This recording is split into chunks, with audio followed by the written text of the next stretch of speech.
period and found my box of tampons had turned to dandelions.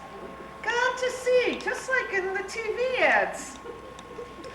I left for work early in my new ruby slippers, and an awful wind took me from the bus stop, carried me all the way to Kmart, into the arms of a Scientologist buying oil in the hardware section. He helped me find myself, my shoes. In the elevator, you're not going to believe this, a supervisor smelled my briefcase, told me tuna sandwiches have been banned in the secretarial pool. I snacked between the 8th and 11th floors and had to wash my face. Honestly, I woke up in time, but my Harley Davidson is missing a cylinder. I had to move Mozart from the shower. I swear, the calendar read 1956. The cat knocked over the moon. I slept in.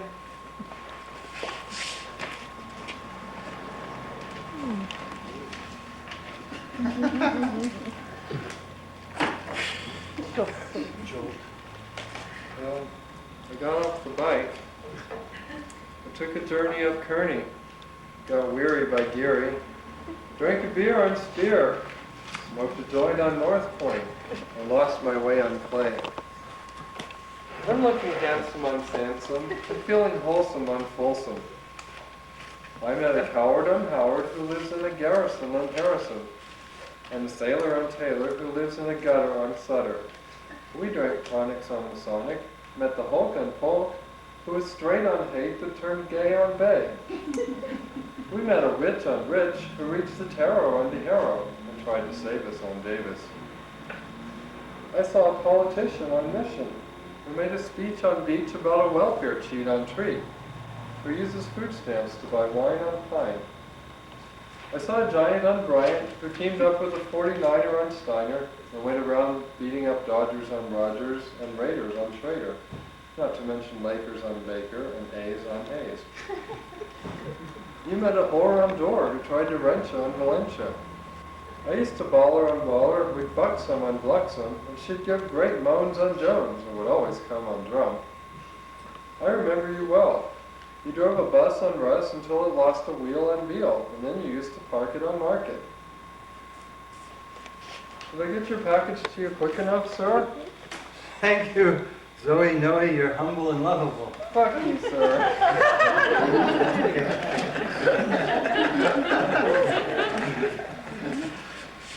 Dear processed world, there are very few jobs that can actually be liked. But if you hate your job, you can only end up hating yourself. Yet if you like your job on some level or other, you still see all that you're giving up. So just below the level of liking is an element of self-hatred. The dreams of escape, standard proletarian thought that I won't be here in 30 years like the others around me, are often the only escape. How long can you use political activism as a psychological excuse, as a means of validating your existence, of differentiating yourself from the mass worker to whom we have so many contradictory feelings? JC from Toronto.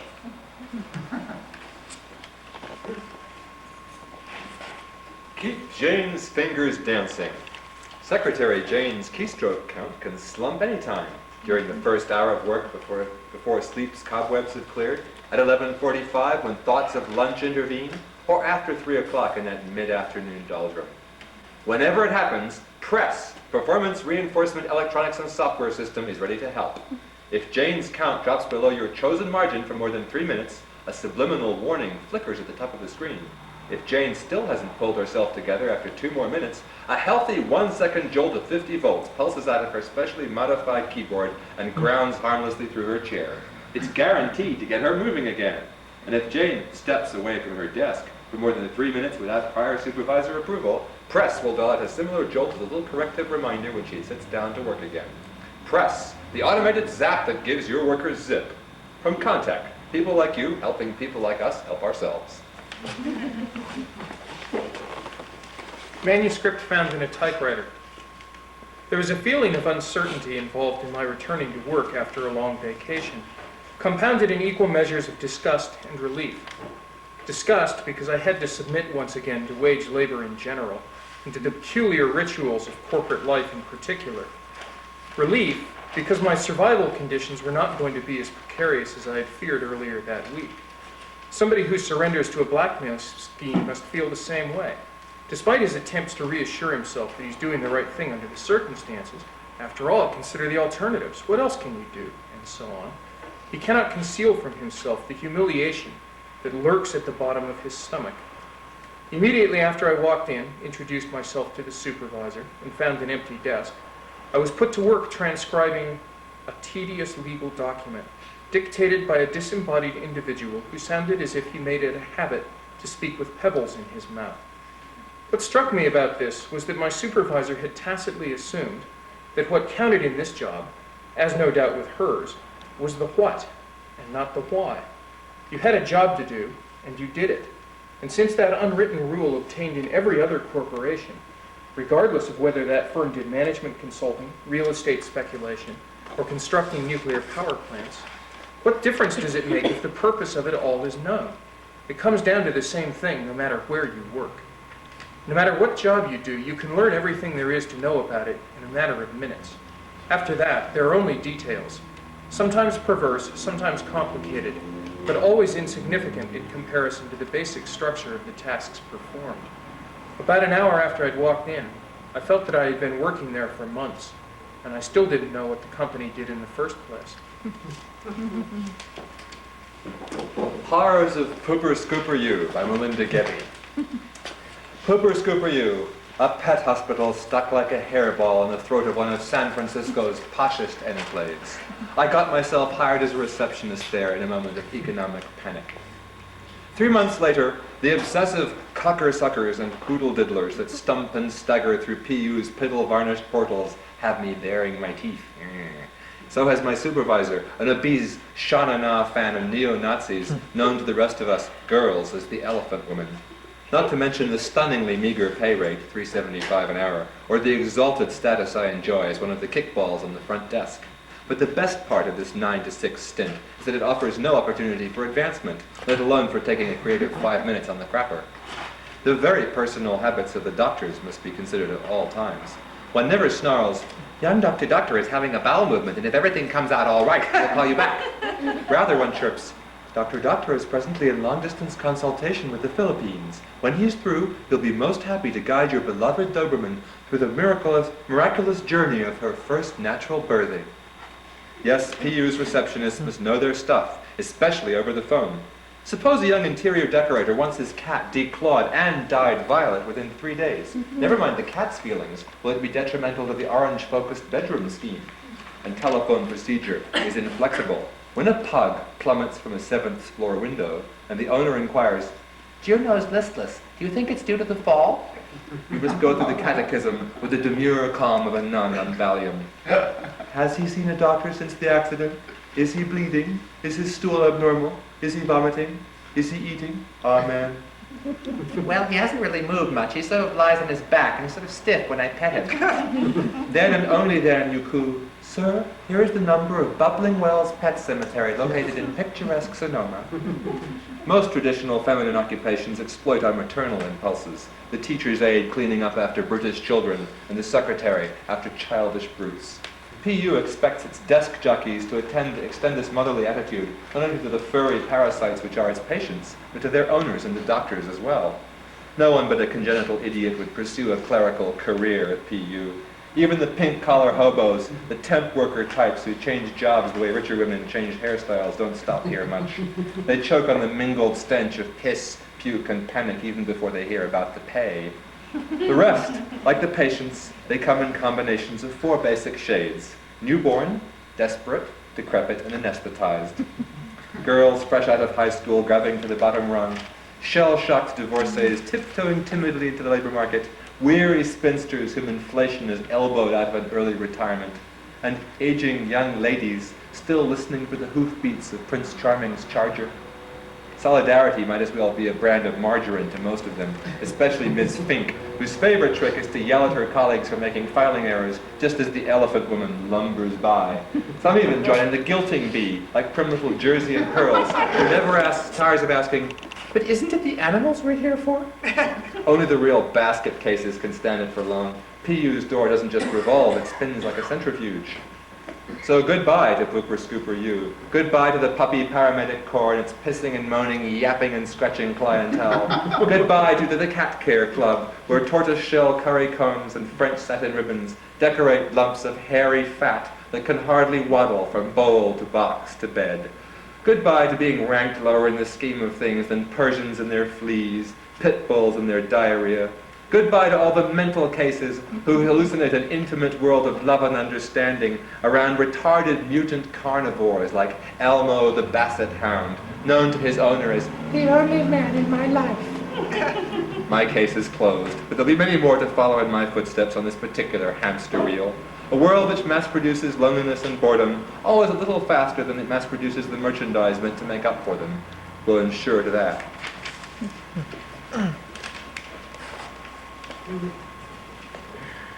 Dear processed world, wage slavery, type 1 and type 2, sort of like herpes simplex. Sure, they're both capitalist wage slavery, that is, the product of your labor benefits only a privileged class. I planted flowers in the garden of a mansion with over 100 rooms, over 13 bathrooms, they bragged, so other rich pigs could come get their new home decorating ideas. Subject, verb, object, subordinate. No, forget the subordinate clause for a change. I planted flowers. That's type 1. Type 2, I type contracts to enable shopping centers and condominium developers, the owner in legalese, to maintain control over their land while extracting rent from their tenants to enable them to steal land they covet through condemnation proceedings. Okay, so in this case, it's basically the super rich accumulating capital from the rich. But they got theirs from the not so rich, who got theirs from the poor, the wage slaves, the tenants. Oh, and my boss is getting his cut. You can be sure he always includes a clause providing for attorney's fees in case of any suit or legal action. And oh yeah, we secretaries get cut flowers once a week. The office is just full of flowers, but they can't fool me. Those lights are fluorescent, and they're robbing me of vitamins. That's not the sun. That's not fresh air. And that's not dirt on my hands. It's typewriter ribbon. Wage slavery type 2, type 3, type 7 hours a day, and your body rebels, says, move, don't bind me up like this. Is that a faint, despairing voice inside my brain saying the same? Ilios Aditya, San Francisco. Dear processed world, you sure fill a slot for me. I'm 52 now. Been working since I was 10, about 90% in offices, and this is the first time I've seen somebody tackle head-on the real nitty-gritty life in these paper factories. Generally speaking, everyone who works for a wage is being fucked over. From a purely pragmatic standpoint, leaving out all the questions of ethics, and we know who promulgated those ethics, don't we? It makes simple common sense to get back from the employer whatever you can. He's still going to come up a winner, but you can even things at least partially if you have a creative mind. The main advice I can offer is the old saw: don't get mad, get even. The key here is to keep your cool. Allowing your natural rage to take control means mistakes, and mistakes mean you get caught. Once you get on the inside of any office work situation, you will begin to see the holes in the system and how you can profit by them. And when you've exhausted all those possibilities, it's time to turn from creative money wrenching to creative monkey wrenching. I will leave it to the theoreticians to argue about the dialectical nuances of sabotage. Basically, there is one overwhelming reason to do it. It makes you feel good. Igor liked sabotage. Make Igor sweat. D.E. of Oakland. Dear process world, where there is a need for sabotage, it's so easy just to put an out of order sign on the Xerox machine. Paper courtesy AT&T. Love, M. San Francisco. Suggestions for Disinformation Day. Any day can be Disinformation Day. Send fake memos between bosses. Leak salary information to your coworkers. Forget your badge and make your company feel insecure. Alter procedures. Send telegram saying ignore previous message. Start rumors. Dress for someone else's success. Enter the wrong data. Demand to be taken seriously. Leak confidential information to the press. Lose messages, files, incoming mail. Use.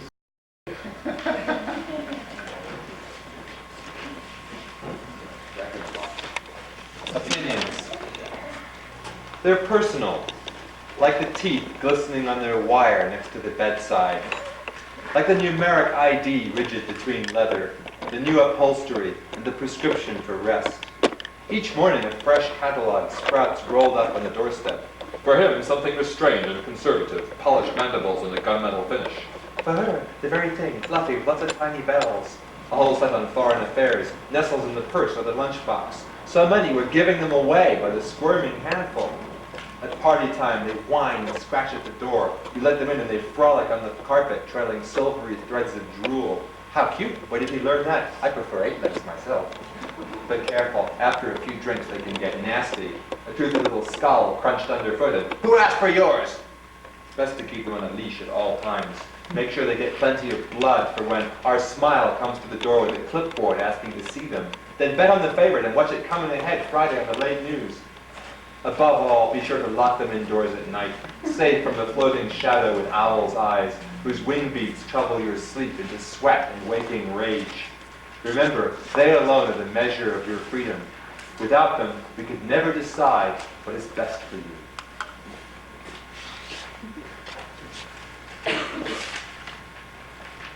The worst nightmare of the messenger is the run where he is delivering an envelope containing the means of his own undoing.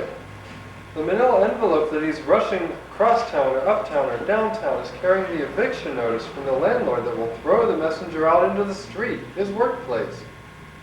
The manila envelope contains the pink slip from his employers that will now end his job and force him to look for another. The envelope encloses a medical report that will condemn the messenger to a lifetime of illness.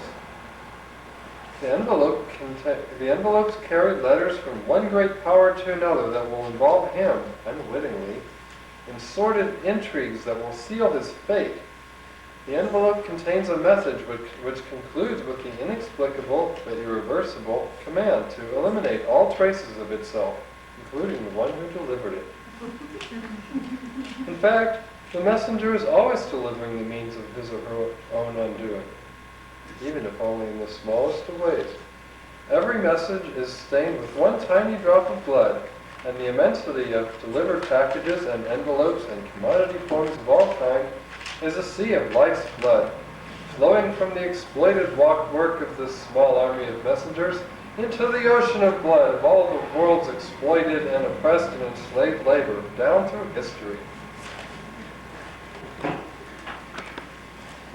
Excerpt from Why I Can't Sleep by Bridget Riley. I wasn't listened to when I needed to be. That is really the root of it all. Convicted without a trial. Give me a chance, for Christ's sake. I'm only human. I only have 2 hands. I can only do things so fast.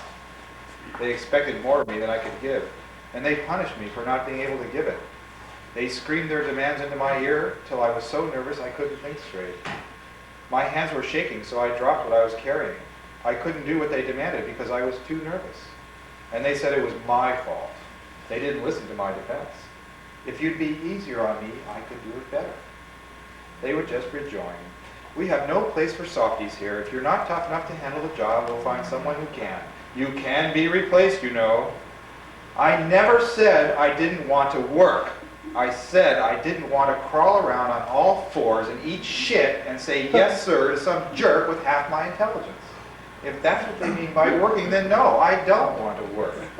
But truly, people, I had thought working was something very different from that. And now it's time to play Endgame, the fascinating maze of employment and unemployment. A game that lasts a lifetime. Square one. Welcome to the job market. Square 2, an interview. Lie and go ahead 5 squares. Tell the truth and go back 1 square. Square 3, 3,957 people in line ahead of you. Wait 2 turns. Square 4, you're hired. Raise salary $100. Square 5, great job, you love it, you're fired. Go to temping. Temping, collect salary. Mark time for 3 turns, then go to square 1. Square 6, incredibly boring job. Stay put 2 turns. Square 7, you're ambitious. Management training. Move forward 1 square. Square 8, you become the assistant chief to the chief assistant to the chief assistant chief. You can't go back, and you never move again. Square 9, your novel is discovered in a secret computer file. 1 warning slip. Square 10, you pilfer supplies. It feels good. 1 extra turn. Square 11, coworker snitches. 1 warning slip. Square 12, nervous breakdown. You're out of the game? Square 13, uh-oh, bus is late. 1 warning slip. Square 14, work 33 hours straight. Scratch 1 warning slip and miss 1 turn from exhaustion. Square 15, blow whistle on company's waste dumping. Roll dice. 1 or 3, you're a hero. Take an extra turn. 2 or 5, government agency shows up. Nothing happens. 4 or 6, mafia breaks your legs. Lose job. Square 16, company bankrupt. Union busted, if any. You're laid off. Go to unemployment. Square 17, social revolution. Game ends. Everyone wins. Burn money. Throw away game!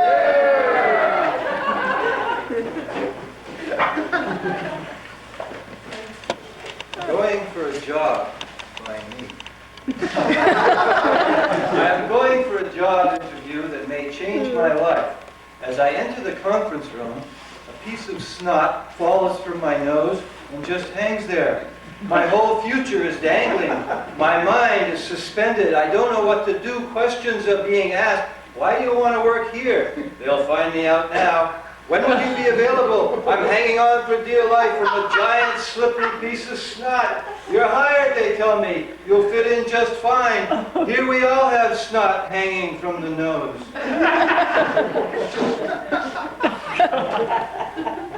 Did you know that even you can talk to computers? Unfortunately, computers can't yet decipher the infinite individual variations of human speech. To compensate for this annoying stumbling block, we introduce NarrowSpeak, our patented system of learning modules. With our revolutionary language channeler, microphone filter device, and our easy 46 lessons, you'll be among the pioneers striding into the future of computer communications. You'll learn to drain your voice of emotion, swallow unexpected tones, speak in short, clipped syllables delivered in a steady monotone, limit your vocabulary to 50% of its current size, suppress ambiguity, think less complexly.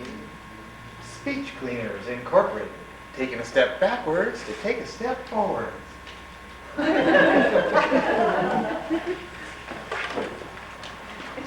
Dear Processed World, your issue 4 gave me more laughs than anything I have read since the IWW pamphlets. You seem to be hung up in your development somewhere in the 20s, when an intelligent being could still believe Marxist bullshit.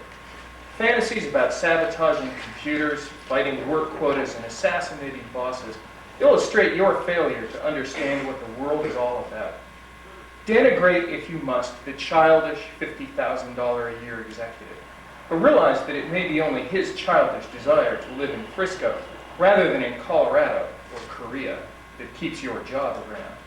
On that great day when you smash the VDGs and hold the files hostage, you will suddenly find, as the air traffic controllers did, that society is not impressed with your tantrums. It is true that a concerted labor uprising can break a company. It has happened before, and it will happen again as long as we have people who, as we said in the old army, shit in their own mess kits. But a bankrupt company pays no wages, so where are you? If the burden of applying yourself to your job so the customer is assured the best deal for the money does not appeal to you, then fuck, snivel, whine, cheat, steal, and bullshit your way through life. Because you are nothing but a fucking sniveling, whining, cheating, thieving bullshitter. But keep quiet about it, because we already have more of you than we need. Walter E. Wallace, Wallace Engineering Company.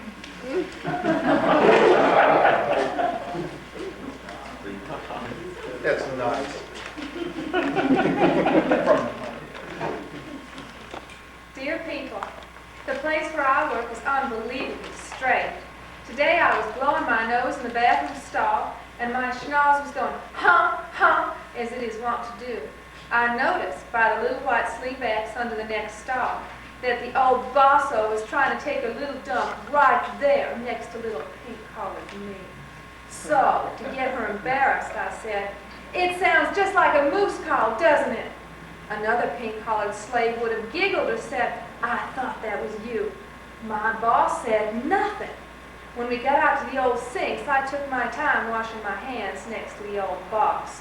She still said nothing. I was taking such liberties. I hope she thought I was referring to her old dried-up sphincter. It might be a good idea to pass on. Talk to your boss in the bathroom.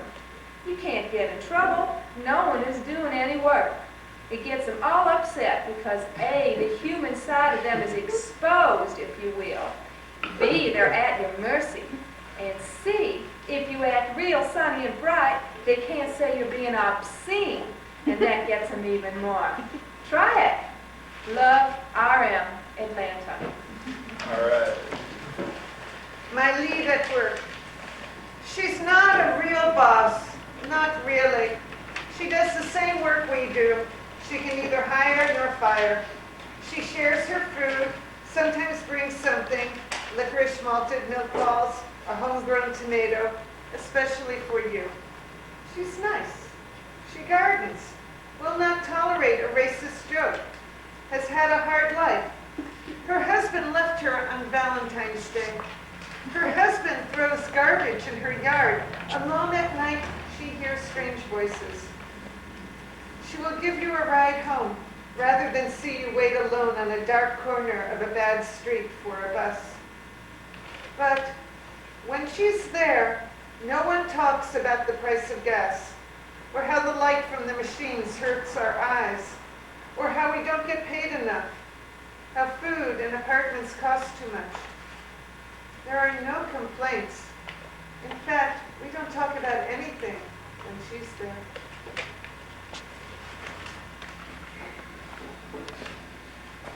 Why I call the editor an asshole. He told me I could learn to be more civil. I can't argue with logic. They've taught apes sign language. The average American can cast a vote. Rats will run through a maze, through cheese, or away from pain. Boys can be taught to kill anything, and men to kill boys and girls. Surely I could learn to be civil.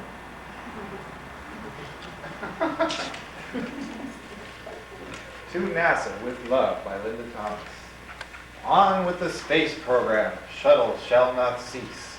And since you're taking citizens, take my boss, please.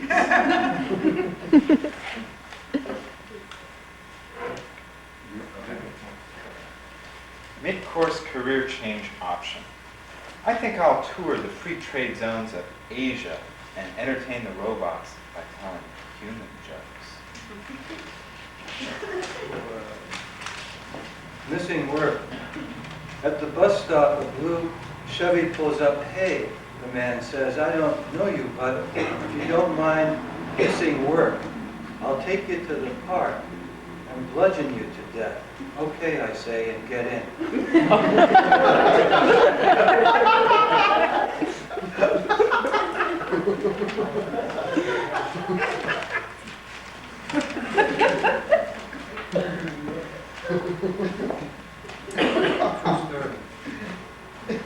Notes from the high-heeled feminist. Let's get a few things straight. For one thing, there is nothing wrong with being sexy. Albeit, if the high-heeled feminist has to look at one more picture of Madonna, she is going to vomit. Repressed sexuality is, in my humble opinion, one of the prime causes of sexism. The high-heeled feminist is, I admit, somewhat fortunate in the fact that the office where she works enforces no dress code. The high-heeled feminist has been known on occasion to show up in slit skirts and skin-tight pants. Whereas this mode of attire may be perfectly acceptable on the dance floor, it can produce subliminal traces of nervousness among my coworkers. But thank God, it doesn't elicit the thinly disguised flirtations I see in the elevator among the well-dressed. It seems that overt sexuality threatens the white male superiority complex more than corporate feminism does. Is it because the woman who celebrates her sexuality is considered stupid and therefore unacceptable as a co-worker? Or is it that the woman who plays the man's game of dress for success is just a higher trophy of conquest?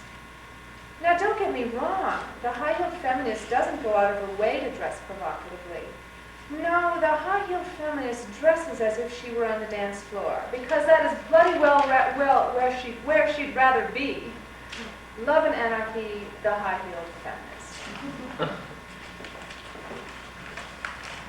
This is an excerpt from The Tyranny of Time, which is the first article I wrote for Puzzle's World. And I just want to pay tribute to the Situationists, because when I wrote that article, I didn't know how to begin it. And they really inspired me to just, I guess, do a collage of word phrases. And the collage of word phrases sums it all up. The Tyranny of Time. Time is money. So intimate is this knowledge, one of our favorite activities is spending time. Rather than wasting time reading this on your own time, let's hope you're doing so on company time. Now, one fun way of stealing time on the job is creating downtime, which could leave you with a lot of time on your hands. In this case, killing time sounds more obvious than merely biding your time. But then you could end up doing hard time instead of working overtime. Now, I'm seldom on time, but then I'd rather be on drugs than a prisoner of time. When the time crunch is so severe, you're running double time to make time. Instead, blow some time and make it with a lover, the real prime time.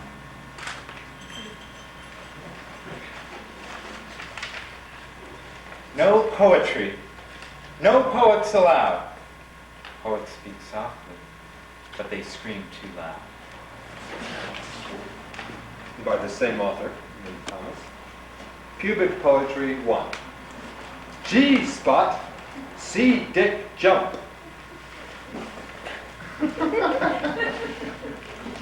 Dear Process World, I was a secretary for 16 lousy years. Then I met Lou, and he took me away from all that shit. Sure, Lou's a little weird, and this mask gets so hot that sometimes I think I'm going to start shitting my bikini panties. So?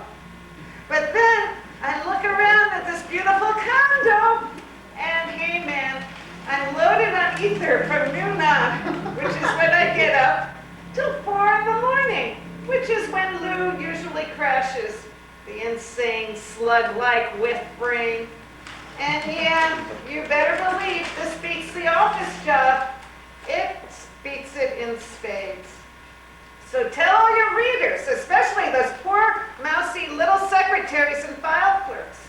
Tell those 9-to-5 gals or galley slaves to find themselves a well-heeled pervert like Lou. Kick back and start digging it. ER, Los Angeles. P.S. You can always spot the real rich sickies like Lou because they always want to snort Lady C out of your box on the very first date. Just say to them, how high?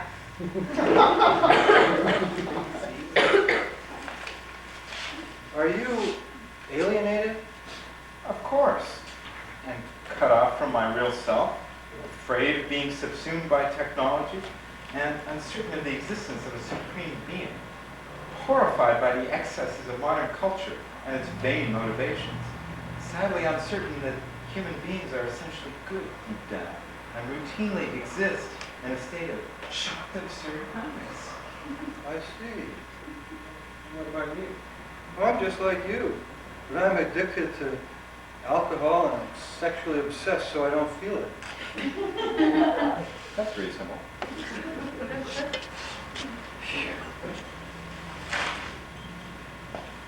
When we start work at 5 p.m., usually there are still secretaries and executives in the offices. Some of the offices have people working a swing shift using computers. Now, compared to ours, their job seems really free. They spend a lot of time talking on the phone and can drink coffee or a Coke whenever they feel like it. Day shift people are really condescending compared to swing shift office workers. They wear typical office clothes, blue suits, heels, nylons. The night shift wears blue jeans and has less of a status-oriented attitude towards the janitors. I guess they figure we aren't all that much below a wing operator when it's all said and done.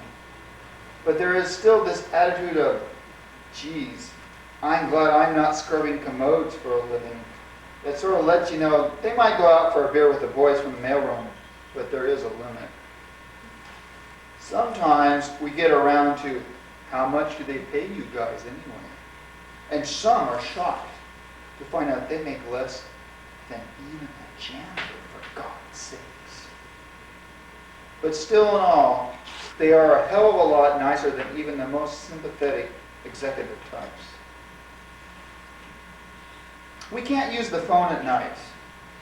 10,000 fucking phones, and we have to go to the goddamn basement to make a phone call and raise 30 other guys to be there first. On a normal night, I dump trash for a couple of hours. It is one of the more disagreeable aspects of janitorial work, along with scrubbing the shitters. Trash tells a lot about people. People put all kinds of horrible stuff in their trash cans. It really offends the janitors. How can they put coffee in a trash can? Don't they realize it gets all over us when we empty the can? I hate those cup of soup things and take out Chinese. It's sticky and messy. And after 4 or 5 hours, or over a weekend, it stinks down to hell. After dumping trash, guess what? It's time to scrub the shitters. Something we all would not like to do. It's impossible to really ever accept this job, but someone must do it. I've scrubbed 1 million of them, and I find it distasteful. People smoke in the shitter, so there's a film of tobacco smoke all over the walls and mirrors. The foreman comes around and rubs a towel over all the vertical surfaces, and if he finds grease, smoke, or whatever, you get a slip. Or at least you get bitched at, and you have to clean them again. For some reason, women throw paper on the floor around the commodes. There's always water all over the place. And of course, the hairbrushes and hair thrown down on the floor, makeup, all that garbage. Now, those little sanitary boxes in the stalls are rarely anything but, with all manner of junk in there besides sanitary napkins neatly wrapped in toilet paper. This means that the box has to be cleaned of mayonnaise, you guys are really like this, Coca-Cola, or whatever else is spilled all over the inside. Now, I can take Tampax, that's what the goddamn box is for. But I resent all the damn lunchroom garbage that requires extra time and effort. Now, I ask you, what kind of person eats their lunch in a toilet stall? Hey, the men aren't any better. They piss on the floor. They fucking piss on the floor on the urinals. And it never enters their head that maybe it's their fault. Like, they did that, and they should bend down and wipe it up. Who trained these people on how to use a public restroom anyhow? The last stall in line in every men's room was always the one with the sports section of the Cron, and usually the one with the sticky copy of Club magazine. Now, how can a grown man masturbate in a public restroom during working hours is beyond me. I always wonder who these guys are. Director of marketing, vice president in charge of paper clips, the mailroom kid, and of course the butts. Always cigarette ashes and butts on the floor. Sometimes booze bottles in the handheld trash can. And why do men crap on the seat and fail to wipe it off? The women do. I guess it's just a male mystery. All of us, the wang operator, the VDD jockey, the receptionist, file clerk, temp, janitor, engineer, and even the bicycle messenger are all victims of, vital components of, supporters of, plotters against the system of modern business life, if you call this shit a life. I'm up for it. Unplug the fucking system. Handy reasons why I can't come to work today. The thought of coming to work kept me up all night. I left my mouthwash at the zoo. I broke my arm eating dinner last night. There's a holiday night church. What church? The Church of Elvis. My pet goldfish is having its first period. It's the 168th anniversary of the publication of Beethoven's 24th Piano Sonata. They're showing the episode of Leave It to Beaver in which Mrs. Cleaver makes meatloaf.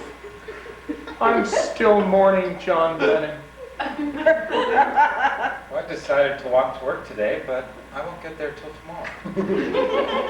Because We have better things to do than work. Thank you.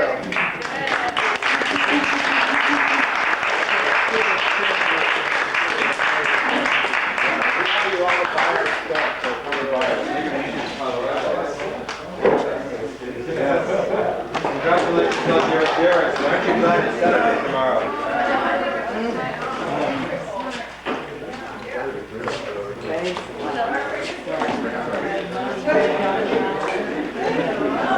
Land that mission, yes, my phrase just crossed my mind today. Good lesbian is psychic.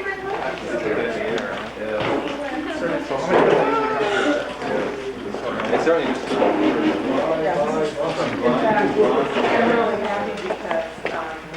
Someone saw it already. Yeah. And, I mean, I think that probably there would have been more people. What Peter said that happened. You wrote that? Yeah. Well, no, but they were real life comments. I really like the one about yourself so much. It was a last minute thing that was extremely well publicized. Thank God he doesn't do things that dramatic often enough for me to write. Yes, no, he's fine now. People don't. Well, this is super. Are you gonna autograph for me and then I'll buy it? Autograph. Now she's going to apparently do a whole feature article. Sorry, it's not Barbara. What's the name in Spanish? You know, there's a name of people that have the same names. See you later. It's, see you later. Thanks for coming. Say hello to Russ.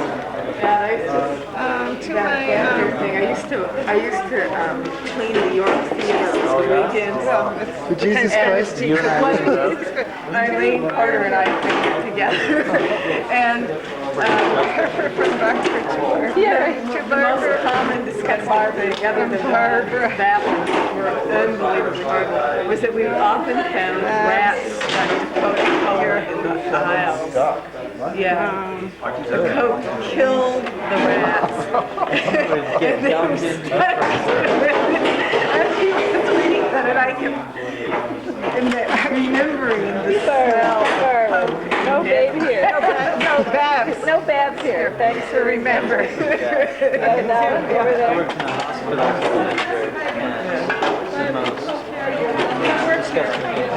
works here. Steve, somebody wants to buy a book? They're supposed to steal it. Oh, Bastard Review. Very fine journal. Worth your hard-earned cash.